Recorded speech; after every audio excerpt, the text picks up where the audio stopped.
I was elected in a landslide, winning the popular vote and all 7 swing states and everything else, with a mandate to take on a sick and corrupt system that really just took the wealth from people and crushed the dreams of the American people. For the last 4 years, the United States was ruled by politicians who fought only for insiders, illegal aliens, career criminals, corporate lobbyists, prisoners, terrorists, and above all, foreign nations, which took advantage of us at levels never seen before. They flooded your cities and towns with illegal aliens. They decimated your hard-earned savings. They indoctrinated your children with hate for America. They just released a level of violent felons that we had never seen to prey on innocent. They caused war. They caused mayhem.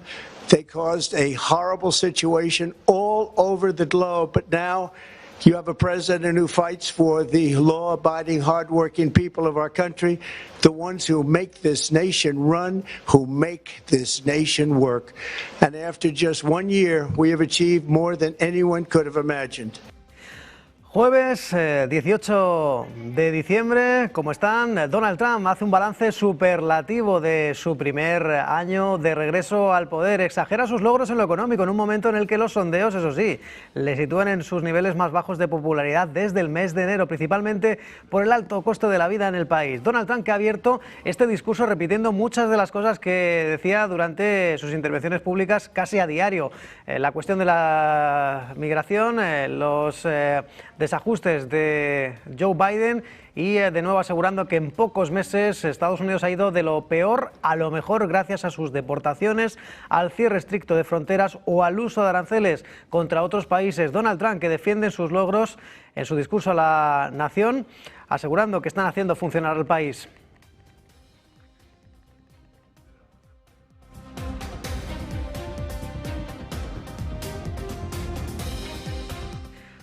Un Donald Trump que comparecía a altas horas de la madrugada en la hora central europea, donde el mayor morbo y el aliciente era si podía finalmente hacer algún tipo de anuncio de medidas concretas contra Venezuela, después de que ordenara el bloqueo total y completo de los buques petroleros que entran y salen de Venezuela. Finalmente, Donald Trump concluía así su discurso a la nación, felicitando las fiestas, esta recta final del año, pero concluía con una decepción, no había ni una mención a Venezuela.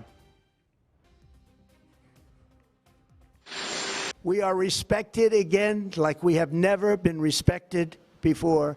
To each and every one of you, have a Merry Christmas and a Happy New Year. Y el presidente de Venezuela, Nicolás Maduro, que a pesar de lanzar mensajes de paz y de no apoyar la guerra, lo cierto es que Nicolás Maduro parece que le va viendo las orejas al lobo y le está pidiendo ayuda a Colombia, asegurando que Estados Unidos está inyectando una especie de veneno, una suerte de división, como el principio de Maquiavelo, de divide y vencerás, y por ello pedía ayuda a su país vecino, un Maduro que se opone a una guerra con Estados Unidos dentro de esta escalada de tensiones por el despliegue militar en el Caribe. Eso sí, asegura Nicolás Maduro que seguirá cumpliendo con las exportaciones petroleras del país, a pesar del anuncio de bloqueo de Donald Trump de todos los buques petroleros sancionados que entren y salgan del país. Un Maduro que asegura que van a continuar con el comercio del crudo en el país. Recordemos, aseguraba que esos buques vinculados a sus operaciones continúan navegando con pleno aseguramiento, con respaldo técnico y garantías operativas. Pero lo cierto es que Maduro ha pedido ayuda militar a Colombia.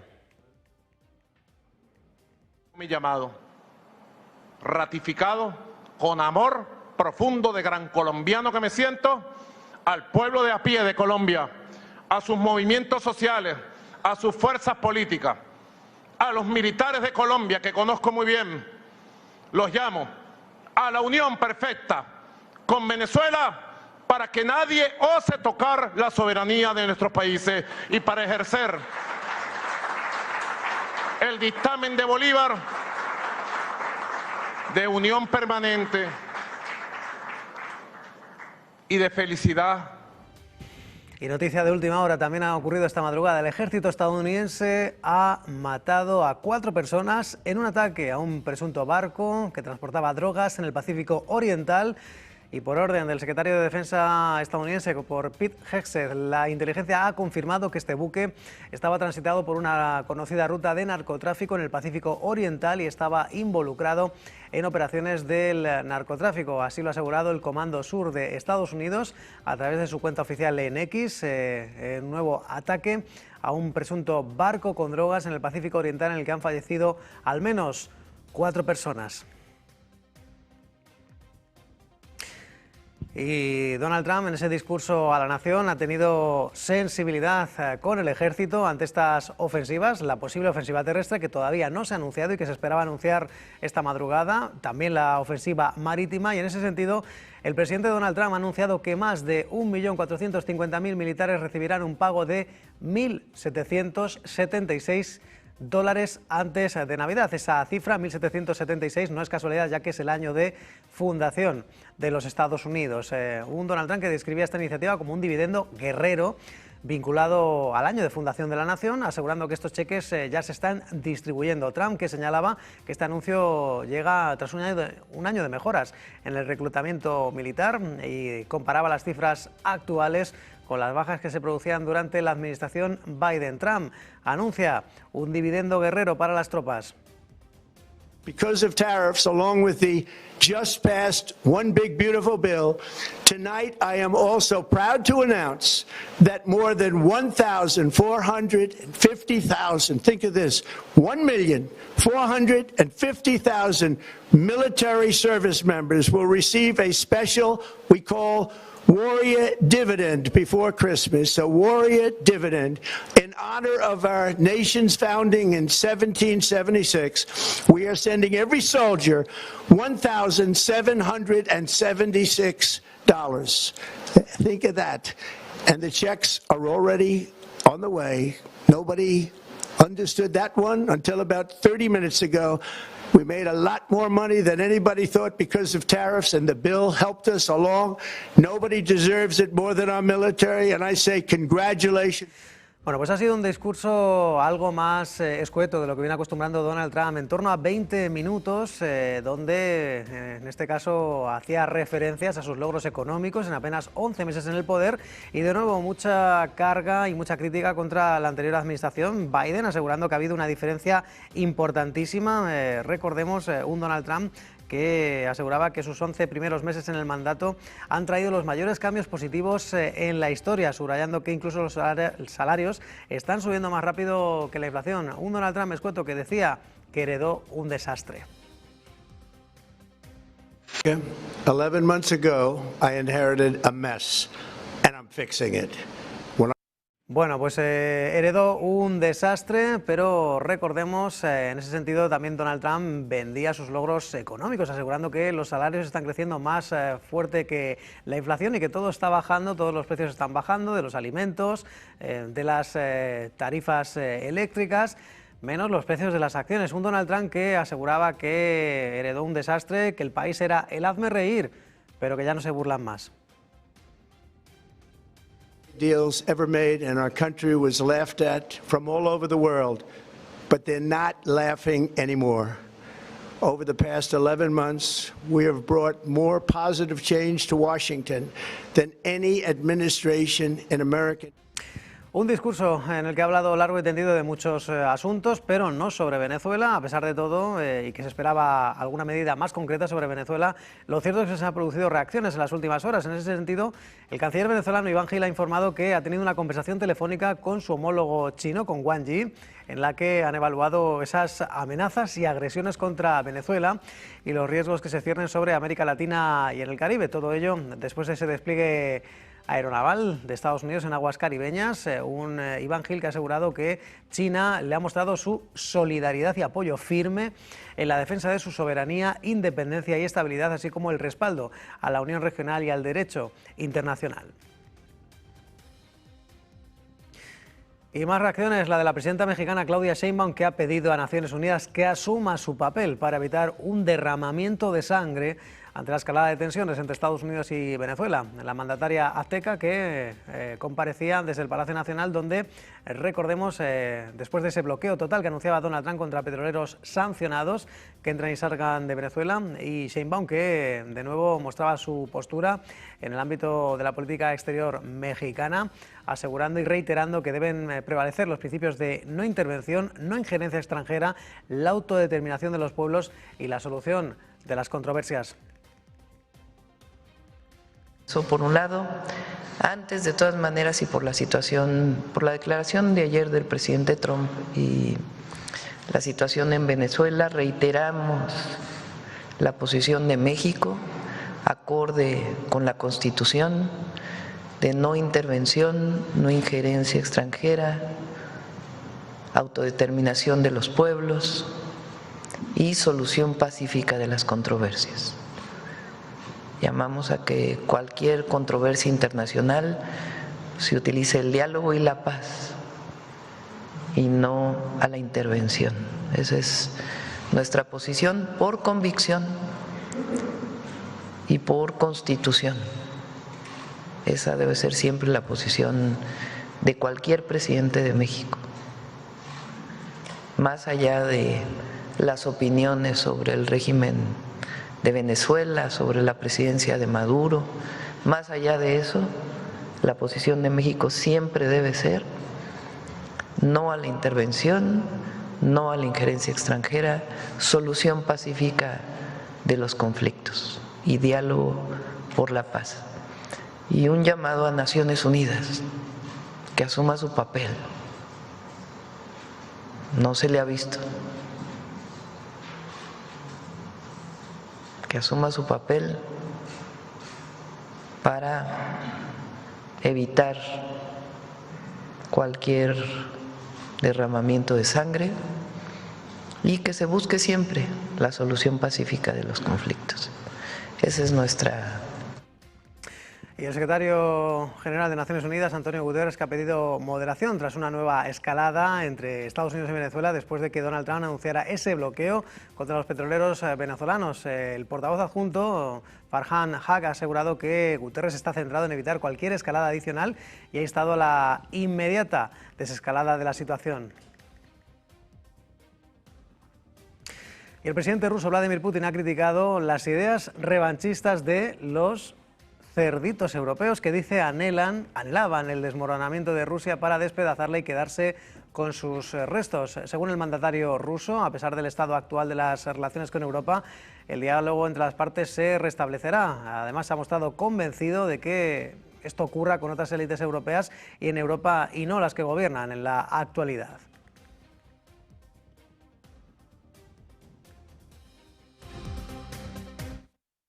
Все полагали, что за короткий период времени Россию они разрушат, развалят. А европейские подсвинки тут же включились в эту работу прежней американской администрации в надежде поживиться на развале нашей страны,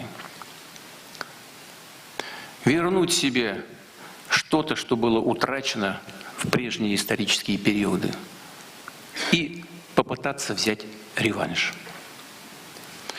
Как теперь всем стало очевидным, все эти попытки и все эти деструктивные планы в отношении России полностью провалились. Россия вернула себе статус полного суверенитета. Россия стала во всех смыслах этого слова. Putin, que anunciaba que el nuevo misil balístico hipersónico Oresnik estará en servicio para las Fuerzas Armadas antes de final de año. El jefe del Kremlin, que subrayaba la necesidad de modernizar las Fuerzas Armadas y mantener la paridad nuclear al intervenir ante la plana mayor del ejército y en el Ministerio de Defensa ruso. Un Putin que aseguraba que la prioridad de Moscú es perfeccionar sus fuerzas nucleares estratégicas. Recordemos el Oresnik, un misil de alcance medio que puede portar ojivas nucleares, podría golpear objetivos situados e incluso a miles de kilómetros de distancia con un margen de error de apenas unas decenas de metros. Tenemos buenas posiciones y tenemos una buena experiencia para entrar la línea de defensa del enemigo y eso nos ayuda a avanzar. Bueno, pues Vladimir Putin asegurando que van a conquistar militarmente los objetivos rusos si fracasa la diplomacia. Aseguraba que, sin lugar a dudas, todos los objetivos de la operación militar especial que comenzaron hace casi 4 años, recordemos, Vladimir Putin, que aseguraba que las tropas rusas han liberado más de 300 localidades, aunque expertos independientes como el Instituto sobre el Estudio de la Guerra estima que menos del 1% del territorio ucraniano es la superficie conquistada por Moscú.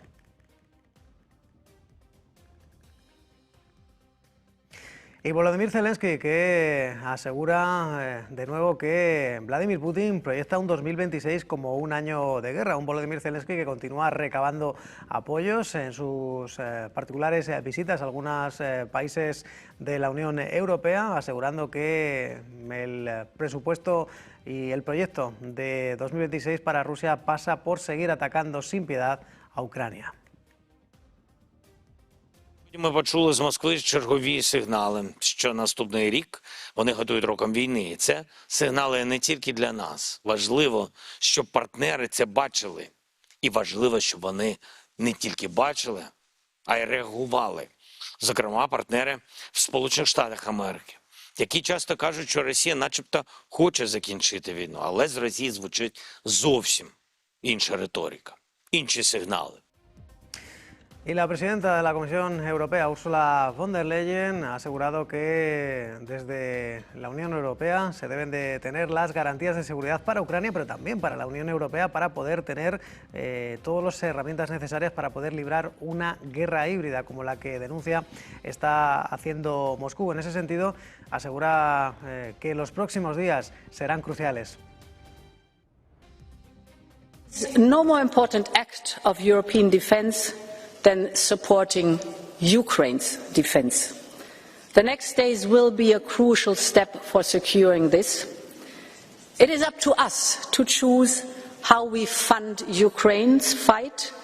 We know the urgency, it is acute, we all feel it, we all see it, because just as peace negotiations are stepping up, so is intensifying the Russian barrage of attacks. Now, the IMF and our estimates show that Ukraine's need for the years 26 and 27 are around about 137 billion euros. Y el canciller alemán Friedrich Merz, de nuevo, pide paso y mayor peso en las negociaciones de paz entre Rusia y Ucrania, asegurando que nada sobre Ucrania se debe decidir sin los ucranianos, pero tampoco sin los europeos. En ese sentido, dice que no podemos tolerar que la Unión Europea se quede, en este caso, de comparsa, asegurando que no pueden ser peones de las grandes potencias internacionales.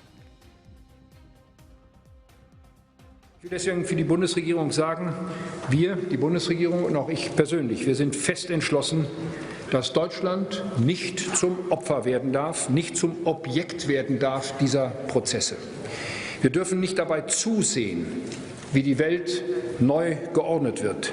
Wir sind kein Spielball von Großmächten, liebe Kolleginnen und Kollegen. Y el secretario de Estado estadounidense, Marco Rubio, descarta buscar la nominación presidencial republicana para 2028 si el actual vicepresidente J.D. Vance decide postularse para suceder a Donald Trump. Marco Rubio, de 54 años, y Vance, de 41, se les considera los principales aspirantes a suceder a Trump, que en 2028 no podrá buscar la reelección ya que ha completado los 2 mandatos que permite la Constitución estadounidense. No obstante, durante meses Trump ha insinuado que podría buscar la reelección. Recordemos, el pasado octubre respaldaba la idea de que J.D. Vance y Rubio integren una candidatura conjunta, aunque no precisaba quién sería el cabeza de cartel y quién ocuparía la vicepresidencia. Y Nick Reiner, detenido por el asesinato de sus padres, el director de cine Rob y su esposa Michelle Reiner, ha comparecido por primera vez ante los tribunales angelinos que, recordemos, ordenaron su detención sin fianza. Nick Reiner, de 32 años, que debe volver a comparecer el próximo 7 de enero para la lectura de cargos relacionados con el asesinato el pasado domingo de sus padres en el domicilio familiar. Durante su breve comparecencia, la primera desde los crímenes, aceptaba renunciar a su derecho de lectura rápida de cargos. El tribunal que ha ordenado su detención sin derecho a fianza. Y por cierto, que Estados Unidos ha confirmado un paquete de armas propuesto por 11.100 millones de dólares a Taiwán y que abarca sistemas de cohetes, misiles, obuses y drones varios, y además de varios acuerdos de armas. La Agencia de Cooperación de Seguridad de Defensa estadounidense ha asegurado que ha enviado las certificaciones necesarias al Congreso después de que el Departamento de Estado aprobara el acuerdo. Es el segundo anuncio de venta de armas del gobierno a Taiwán desde que Trump regresara al cargo, aunque este paquete supera el tamaño del primer acuerdo. Y el presidente estadounidense, que ha revisado el borrador del libro de su ex abogado Alan Dershowitz y que examina si la Constitución permite un tercer mandato presidencial. Recordemos, Dershowitz, que ha concedido una entrevista a Wall Street Journal donde ha asegurado que ha presentado el manuscrito, que tiene ya incluso título del futuro libro. ¿Podría, es una pregunta, el presidente Trump cumplir constitucionalmente un tercer mandato? Recordemos, la intención es publicarlo en 2026. Un ex abogado de Trump que ha asegurado que lo encontró interesante como un tema incluso intelectual y que surge mientras Donald Trump ha insinuado numerosas veces la posibilidad de un tercer mandato. Y más noticias, hablamos de nuevo del presidente Donald Trump, en este caso de la página económica, de sus logros económicos un tanto inflados cuando se dirigía a la nación en ese discurso de fin de año. Un Donald Trump que promete recortes fiscales históricos para las familias, asegurando que los aranceles van a posibilitar esas rebajas de impuestos históricas para prometer más dinero en el bolsillo de los contribuyentes, más ahorro para las familias.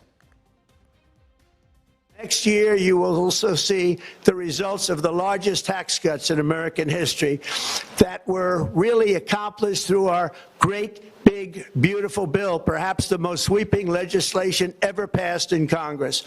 We wrapped 12 different bills up into one beautiful bill. That includes no tax on tips, no tax on overtime, and no tax on Social Security for our great seniors.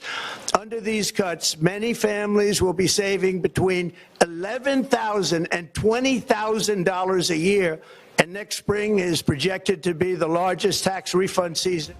Un Donald Trump que asegura que todo ha bajado, los precios de las materias primas, de la energía, de la cesta de la compra, suben los salarios y sube el precio de las acciones. También decía que, bueno, pues en este caso la política económica está basada en la política comercial, en sus aranceles, que ha vuelto a reiterar que es su palabra favorita. Record-breaking $18 trillion of investment into the United States, which means jobs, wage increases, growth, factory openings, and far greater national security. Much of this success has been accomplished by tariffs. My favorite word, tariffs, which for many decades have been used successfully by other countries against us, but not anymore. Companies know that if they build in America, there are no tariffs, and that's why they're coming home to the USA in record numbers. They're building factories and plants at levels we haven't seen, AI, automobiles. We're doing what nobody thought was even possible, not even remotely possible. There has never, frankly, been anything like it.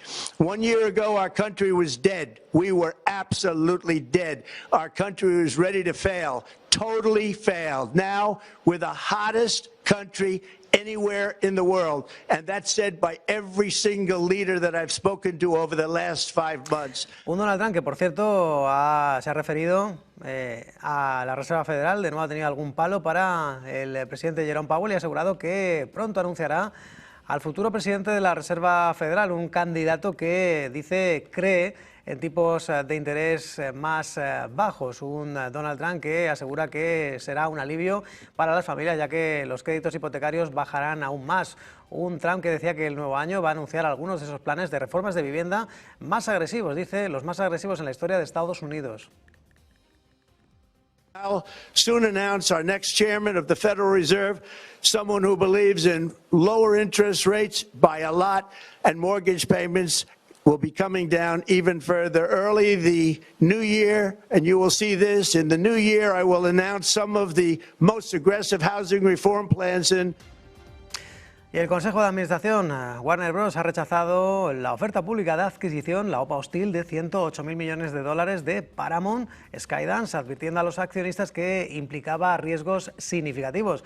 Warner cuestionó cómo Paramount planeaba pagar la oferta, citando algunas lagunas legales y limitaciones en los documentos que le proporcionó el gigante del streaming, y por ello recomendaban aceptar en su lugar la oferta de fusión con Netflix, que compite con Paramount por el control de la productora cinematográfica. Recordemos, la oferta de Netflix pasa por $27,75 la acción, frente a los $30 por acción que promete en este caso Paramount. No obstante, aseguran que hay algunas lagunas. Recordemos que además se ha bajado del barco recientemente Infinity Partners, el vehículo inversor de Jared Kushner, el yerno de Donald Trump. Y OpenAI está en conversaciones para seguir obteniendo financiación con algunos inversores y recaudar decenas de miles de millones de dólares. Una valoración alrededor de $750.000 millones, según publica el diario Information, citando a personas con conocimiento en estas conversaciones. Hay unas discusiones que ya han sido preliminares, los detalles que podrían todavía sufrir algunas modificaciones, pero al parecer OpenAI está hablando de financiación para una valoración de $750.000 millones. Y más noticias empresariales. Micron Technology presentaba cuentas ayer al cierre. Sus ingresos en el primer trimestre ascendieron a $13.640 millones, un 20% más si lo comparamos con el mismo periodo del año anterior. Hablamos del primer trimestre fiscal de 2026. La compañía que, sorpréndanse, ha presentado unos ingresos netos que han crecido, se han disparado un 180%. Hablamos de casi 5.300 millones de dólares si los comparamos con las ganancias de 1.870 millones un año atrás. Se dispara un 180%. Dice la compañía que en su primer trimestre tuvo ingresos récord y tuvo una expansión importante de márgenes, tanto a nivel de empresa como en cada una de sus unidades de negocio. Hoy va a ser una de las claves empresariales de la jornada, en un momento en el que las acciones de Wall Street caían lastradas por los grandes nombres tecnológicos. El Nasdaq, que perdía casi un 1,3%, el S&P cedía un 0,6%, mientras que el Dow Jones cerraba prácticamente plano. Oracle, que se desplomaba un 5% después de informes de que su mayor socio de centros de datos, Blue Owl, se ha negado a respaldar el plan de la compañía de construir un centro de datos de $10.000 millones. Nvidia y AMD caían cerca de un 4%, Broadcom de nuevo con recortes, en este caso del 5%, mientras que las compañías energéticas lograban una leve recuperación después de las caídas en el día anterior. Recordemos todo ello después de que el presidente Trump ordenara ese bloqueo total y completo de las petroleras sancionadas vinculadas a Venezuela. Amazon cedía medio punto porcentual después de confirmarse que la compañía está en conversaciones para invertir alrededor de $10.000 millones en OpenAI. Netflix ganaba un 2,5%. Al parecer, la Junta de Warner Bros. Probablemente favorezca una oferta de compra para Netflix y los operadores que siguen digiriendo los comentarios de Christopher Waller, que señalaba su apoyo a nuevos recortes de tipos de interés. Recordemos, habrá que estar hoy muy atentos a la lectura del IPC de noviembre. Y este jueves, una de las citas del día, las reuniones del Banco Central Europeo y del Banco de Inglaterra. En lo que respecta al Banco Central Europeo, nos esperan cambios de política monetaria. Recordemos, tipos de interés actualmente en el 2%. Mientras tanto, también el Banco de Inglaterra, con ese hombre que ven en pantalla, Andrew Bailey, se espera por descontado que ofrezca un recorte de tipos de interés. Un Banco de Inglaterra y Banco Central Europeo que también van a presentar sus proyecciones económicas Para 2026 se espera un recorte de tipos de interés que deje el precio del dinero en la horquilla del 3,75%. Sería, recordemos, la última reducción del año. Una medida, no obstante, que es incierta, ya que en la última reunión Andrew Bailey declaró que necesitaba más pruebas de que la inflación se está desacelerando antes de votar a favor de un nuevo recorte de tipos de interés. 7:33, a tiempo para una breve pausa en Business Connection.